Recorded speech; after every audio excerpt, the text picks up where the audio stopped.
All right. Dieu soit glorifié. Jésus-Christ à la croix est ressuscité, assis à la place du Père, à sa droite pour nous. Soit glorifié. À l'Éternel soit la gloire. Père, je te dis merci pour ce moment. Au nom de Jésus, merci pour chapitre 9. Et merci de nous parler, de nous inspirer, de nous rendre sages. Merci de nous inculquer ta science. Merci pour la conviction. Merci pour ta grâce. Au nom de Jésus. All right, vows. So again, chapter 9, chapitre 9. Le chapitre 9 est 18. Je veux parler français, anglais et français. Se compose de 18 versets. 18 versets. Et ici, on va commencer. C'est très rapide, très court. Et je rends grâce à Dieu pour ça. J'espère que là où vous êtes, pour ceux qui sont à Atlanta, vous êtes au chaud. Parce qu'il fait très très froid aujourd'hui ici. Portez-vous bien. Alright, so, je commence. Chapitre 9 du livre de Proverbes. La sagesse a bâti sa maison. Elle a taillé ses 7 colonnes. Regardez, pensez bien. Hein. Vous comprenez? Pensez bien à ce qui vient. La sagesse a bâti sa maison. Elle a taillé ses 7 colonnes. Ok? Elle a égorgé ses victimes, mêlé son vin et dressé sa table. Cela t'a mené à penser à beaucoup de choses. La sagesse est très particulière. Elle a bâti sa maison. Les colonnes de sa maison, 7 colonnes. Cela montre que la maison est solide, elle est bien protégée. Ok? Elle a égorgé ses victimes, mêlé son vin et dressé sa table. C'est-à-dire, on ne joue pas avec la sagesse. Elle a envoyé ses servantes. Elle crie sur le sommet des hauteurs de la ville que celui qui est stupide entre ici. Et elle dit à ceux qui sont dépourvus de sens, venez, mangez de mon pain et buvez du vin que j'ai mêlé. Quittez la stupidité et vous vivrez. Et marchez dans la voie de l'intelligence. La stupidité, du moins la sagesse te montre que si tu acceptes la sagesse et que tu quittes la stupidité, tu vivras. Tu pourras augmenter les jours de ta vie. 7. Celui qui reprend le moqueur s'attire le dédain. Et celui qui corrige le méchant reçoit un outrage. Ne reprends pas le moqueur, de crainte qu'il ne te haïsse. Reprends le sage et il t'aimera. Famille, quand je lisais cela tout à l'heure, je dis, mais attends, en temps normal, on doit reprendre le moqueur. On doit reprendre le moqueur. Mais c'est plus tard que j'ai compris, au verset 9, il dit, donne au sage et il deviendra sage. Instruis le sage et il augmentera son savoir. Le commencement de la sagesse en 10, c'est la crainte de l'Éternel. Et la science des saints, c'est l'intelligence. En 7, je reprends, il dit, celui qui reprend le moqueur s'attire le dédain. Et celui qui corrige le méchant reçoit un outrage. Qu'est-ce qu'il est en train de te dire? Est-ce que c'est la peine de gaspiller ton temps, de waste your time, à chercher à reprendre le moqueur? Cela va t'attirer des problèmes. Et si tu veux corriger le méchant, cela va te créer un outrage. Il continue en 8 et disant, ne reprends pas le moqueur, de crainte qu'il te haïsse. Reprends le sage et il t'aimera. Dieu est en train de te faire comprendre que celui qui est sage aime la réprimande. Comprenez? Aujourd'hui, beaucoup de gens n'aiment pas la réprimande. Ils n'aiment pas être corrigés. Pourtant, le sage reconnaît que c'est au travers de la réprimande, de la correction, au travers de la vérité qu'il grandit. Voilà pourquoi il dit, ne perds pas ton temps à ceux qui n'ont pas, à ceux qui ont de la stupidité. Ne perds pas ton temps à chercher à corriger ou à reprendre ceux qui ne vont pas comprendre. Et quand il dit, reprends le sage, ce n'est pas forcément quelqu'un qui est sage. Ici, on nous dit, celui qui est sage, c'est celui qui se laisse corriger. Comprenez? Voilà pourquoi en 10, il dit, le commencement de la sagesse, c'est la crainte de Dieu. Et la science des saints, c'est l'intelligence. Le sage, c'est celui qui se laisse corriger. C'est comme ça qu'on peut facilement distinguer qui est sage ou qui n'est pas sage. Parce que le sage veut grandir. En 9, il dit, donne au sage et il deviendra plus sage. C'est-à-dire le sage a compris que pour pouvoir grandir, il doit plus recevoir ce qu'il ne connaissait pas. Il doit se laisser guider. Il doit se laisser diriger. Il reconnaît qu'il a une limite. Instruis le juste et il augmentera son savoir. Alléluia. En 11, c'est par moi que tes jours se multiplieront et que les années de ta vie augmenteront. Je te le dis, famille. C'est par la sagesse, par la connaissance de Dieu, par de la façon dont Dieu nous dit de vivre, que nous augmenterons notre vie. Regardez un exemple, la communauté Amish. Pendant Covid, cette communauté n'a pas eu de problème de Covid. La façon dont tu vis, c'est une balance. La paix dans le cœur, la propriété de a clean mind, a clean body, un esprit ou une mentalité propre, une mentalité, comment on appelle ça, une santé propre. Tu dois être stable mentalement. Tu dois être stable émotionnellement. Tu dois être stable sur le point de la santé. Ce sont des choses qui demandent une balance. Tu ne peux pas être pointu à gauche et pas balancé à droite. Ça va tomber. C'est pas moi que tes jours se multiplieront. Si tu as compris que la sagesse vient de l'Éternel, et l'Éternel a donné à chacun de nous, et au travers de ses voies, une façon de pouvoir grandir sur terre, une façon de pouvoir prospérer, alors tu vas t'incliner à sa volonté. En 12, il dit, si tu es sage pour toi. Si tu es moqueur, tu emporteras seul la peine. La folie est une femme bruyante, stupide et ne sachant rien.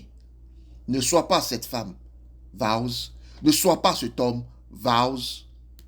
La folie est une femme bruyante. Prêtez bien attention, hein. Bruyante, genre chaude, virgule, stupide et ne sachant rien. Et il y a beaucoup de gens comme ça. Ils ne cherchent pas la connaissance. Ils sont bruyants et stupides. Et nous, la Bible nous enseigne les conséquences pour ces choses. Soyez sages. Soyez open-minded. Trust the Lord than anybody else. And walk in the ways of the Lord. Car le commencement de la sagesse, pour montrer que tu commences à avoir de la sagesse, c'est quand tu crains d'abord Dieu. Parce que tu sais que tout doit passer par le filtre de la parole de Dieu, par le filtre de la sagesse, par le filtre de l'intégrité, par le filtre de la justice. Et il dit la science des saints, c'est l'intelligence. Alléluia. C'est une science, elle doit s'enseigner. Elle doit être enseignée. C'est pas juste dire Alléluia, Jésus-Christ est Seigneur. Oui, si tu le dis, mais tu dois montrer cela dans tes actes. Et pour montrer cela dans tes actes, tu dois être enseigné cette science. Je l'appelle la science du royaume des cieux.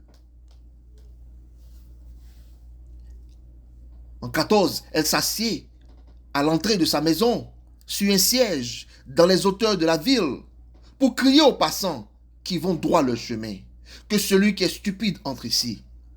En 16, elle dit à celui qui est dépourvu de sens, les eaux dérobées sont douces, et le pain du mystère est agréable.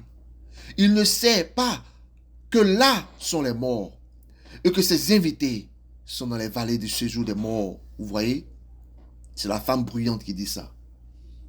Deux choses opposées entre la femme qui est sage et celle qui n'est pas sage. La sagesse est assise. Elle a bâti sa maison. C'est-à-dire, vous voyez, il pourrait dire, elle a travaillé son champ. Elle était dans ses activités. Non. La sagesse a bâti sa maison. Tu as besoin d'une fondation. Tu dois comprendre que ta maison est une priorité. C'est là ta base d'abord. Si tu n'es pas stable à la source, tu ne seras pas stable au dehors des choses. Si tu peux pas prendre soin de ce qui est petit, tu pourras pas être, Dieu, le Seigneur ne pourra pas te donner ce qui est plus grand. Elle a taillé ces 7 colonnes. Elle a compris que en toute chose, elle a besoin de fondation. Les colonnes protègent la toiture de la toiture qui tombe. Les colonnes te permettent d'avoir quelque chose au-dessus de la maison qui va couvrir la maison. Mais 7 colonnes, si une colonne tombe, il y a toujours 6 colonnes. Sur la sixième colonne tombe, une deuxième colonne tombe, il y a toujours 5 colonnes. Il te faut 3 colonnes à least pour pouvoir maintenir une maison. Voilà pourquoi il a taillé ces 7 colonnes. Elle est prévoyante, la sagesse. Soyons sages. Dieu le donne à ses enfants. Et il te dit quelque chose, c'est pas seulement à ses enfants, à tout homme sur terre. Dieu a, c'est sa charge que le, comment on appelle ça, les talents se répartissent dans le monde entier. Mais à nous, ses enfants, nous avons compris la mission. C'est d'utiliser cela pour la gloire de Dieu sur terre. Ne t'assois pas seulement à l'église. Parce que là, oui, c'est pour toi. Mais tu dois montrer ce qui est en toi au monde entier en commençant à ta maison. Je vois beaucoup de vies détruites par manque de connaissances. Et je parle d'un point de vue de la sagesse. En tant que pasteur, je ne peux pas trop parler. Mais je vois beaucoup de choses. Famille, rapidement, que Dieu vous bénisse. Ici, Proverbe 9 nous parle de 2 invitations. Si vous avez remarqué ces 2 invitations. La sagesse qui est invitée, la sagesse qui invite les gens à sa table, et aussi cette folie qui est vue comme une femme bruyante, stupide et ne sachant rien, qui est l'opposé de la sagesse. 2 invitations. L'invitation de la sagesse et l'invitation de la folie.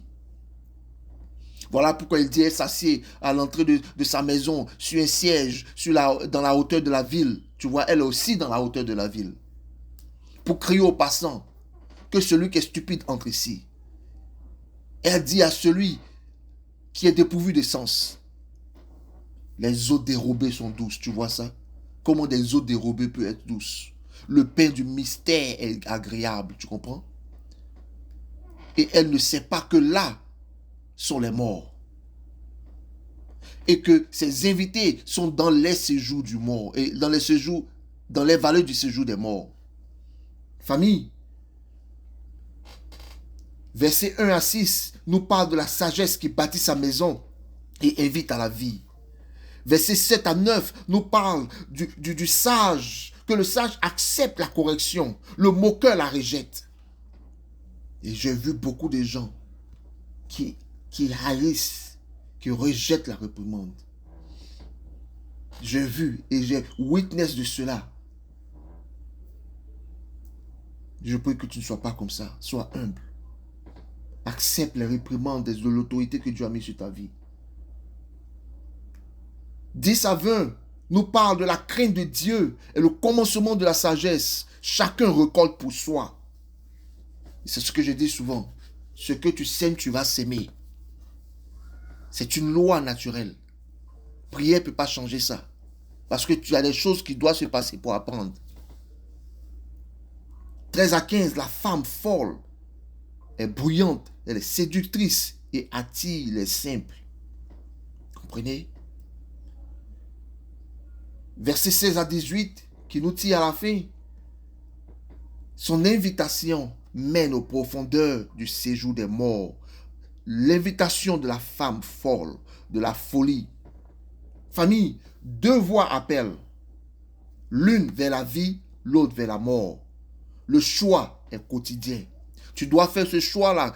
Chaque matin quand tu te réveilles, c'est faire le choix d'accepter la vie. Faire le choix d'accepter la sagesse. Faire le choix de chercher la sagesse. Faire le choix de chercher la science. Faire le choix de pratiquer la sagesse. Faire le choix de promouvoir la sagesse. 2 choix, 2 appels, 2 choses qui n'appellent. Tu seras toujours appelé par quelque chose. L'une t'appelle à la vie, l'autre t'appelle à la mort. C'est un choix quotidien. Nous sommes appelés à ces choses. Et en le faisant, on glorifie Dieu dans nos actions. On glorifie Dieu. Que tes enfants grandissent. Et quand ils deviennent adultes, disent, nous on bénit l'Éternel pour nos mamans. Que ton époux ou ton épouse, après 20 ans, 5 ans, 40 ans de mariage, dit je bénis l'Éternel pour mon épouse. Elle a été une bénédiction ou il a été une bénédiction pour ma vie. J'ai vu Dieu en mon époux ou mon épouse. Alléluia. Sois visionary. Faut être be bold. Vise grand. Laisse les gens t'appeler dreamer. Oui, be a dreamer for the Lord.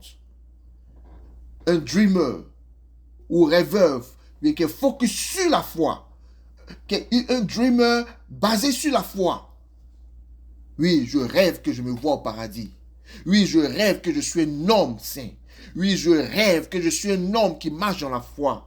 Je rêve que je suis un homme qui marche et conduit les gens dans la sainteté. Je rêve et je me vois comme un homme qui demeure dans l'intégrité.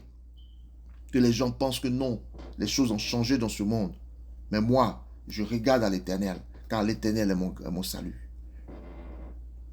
Choisis chaque jour la table de la sagesse, même si elle corrige.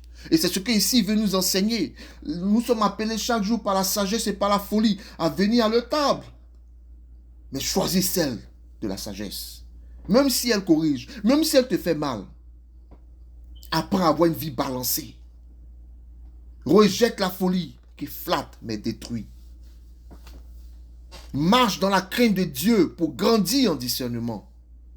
Ô Père, donne-nous le courage de choisir la sagesse et de rejeter la folie. Et que notre vie soit fondée sur la crainte de l'Éternel, afin que notre sagesse grandisse, afin que le début de la sagesse soit palpable dans notre vie, et que nous marchions dans les voies de la sagesse chaque jour de nos vies, au nom de Jésus-Christ de Nazareth. Famille, je rêve de voir des familles stables. Je rêve de voir cela par la parole de Dieu. Je rêve de voir des familles qui sont fidèles à each other. Je rêve de voir des couples qui sont fidèles à each other, à chacun.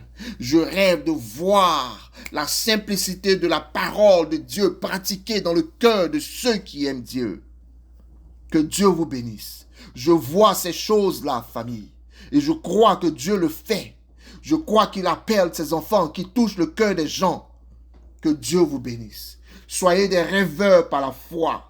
Soyez pas des hommes, des femmes de conviction qui sont convictés of sin and repentance, qui sont convictés par la parole de Dieu, car c'est ainsi que tu as appelé. Car il est dit que la parole de Dieu avait été plantée en nous avant que nous le connaissions. Et je bénis l'Éternel pour cette sagesse qu'il donne. Laisse le monde se moquer de ta foi. Laisse le monde se moquer du lifestyle qui vient avec la parole de Dieu. Mais toi, prends joie dans le Seigneur tous les jours. Alléluia. Amen. Nous avons prié. Bye bye. Bonne nuit à vous. On se voit demain.